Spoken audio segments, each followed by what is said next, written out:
Normalisation des relations entre le Maroc et Israël, un pas décisif.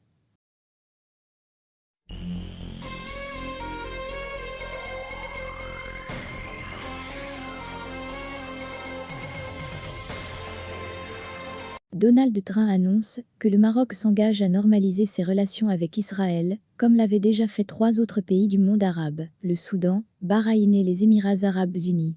Le Maroc obtient en contrepartie que le président Trump reconnaisse sa souveraineté sur le Sahara occidental.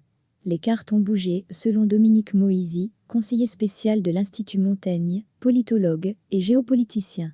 Il y a 2 lectures possibles de la normalisation qui vient d'intervenir entre le Maroc et Israël, et qui vient de se traduire par le premier vol direct de Tel Aviv à Rabat.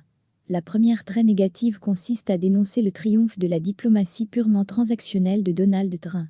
Je reconnais ta souveraineté sur le Sahara occidental, et tu t'engages à normaliser pleinement tes relations diplomatiques avec Israël. Le Sahara occidental est un territoire de la taille de la Grande-Bretagne.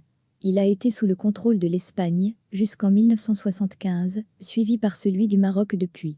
Ce territoire désertique, mais riche en phosphate et produits miniers, a connu une guerre de 16 ans, suivie par un cessez-le-feu fragile entre le Maroc et le mouvement d'indépendance du Front Polisario, soutenu par l'Algérie. En prenant parti unilatéralement pour le Maroc, l'Amérique prend le risque de renforcer les tensions dans une région qui, de la Libye au Mali, a déjà plus que son quota d'instabilité et de violence. Au pire, l'engagement des États-Unis en faveur du Maroc ne peut-il pas conduire à un conflit armé direct entre l'Algérie et le Royaume du Maroc? Un scénario extrême, peu probable, mais que l'on ne saurait totalement exclure. Mais au-delà de la question du Sahara occidental, il y a celle du conflit Israël/Palestine.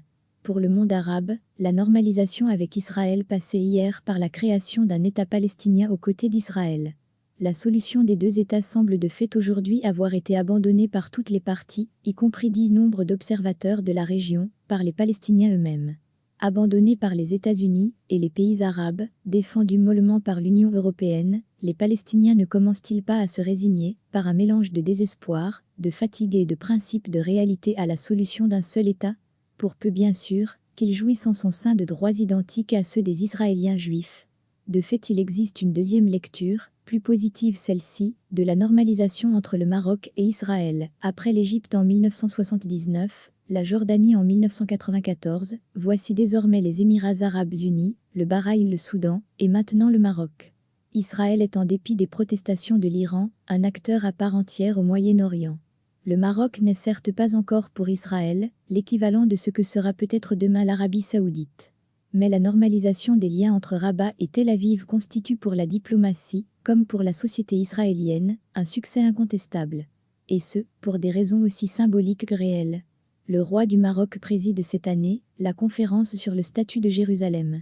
Le royaume chérifien possède aux yeux de sa population une légitimité religieuse. Il a encore sur son sol une communauté juive qui rappelle qu'il est possible d'être arabe et juif à la fois. Les touristes israéliens, souvent d'origine marocaine, qui vont pouvoir se rendre ouvertement au Maroc, vont-ils perdre une partie des préjugés qu'ils peuvent avoir à l'encontre du monde arabe et vice-versa? Il ne faut pas aller trop loin sur cette voie. La société arabe prend plus au sérieux la question palestinienne que ne le fait la majorité de ses dirigeants. Le risque de déstabilisation au Sahara, mais la cause de la paix qui progresse au Moyen-Orient. Pour une fois, le bilan de l'action de Donald Trump n'est pas exclusivement négatif.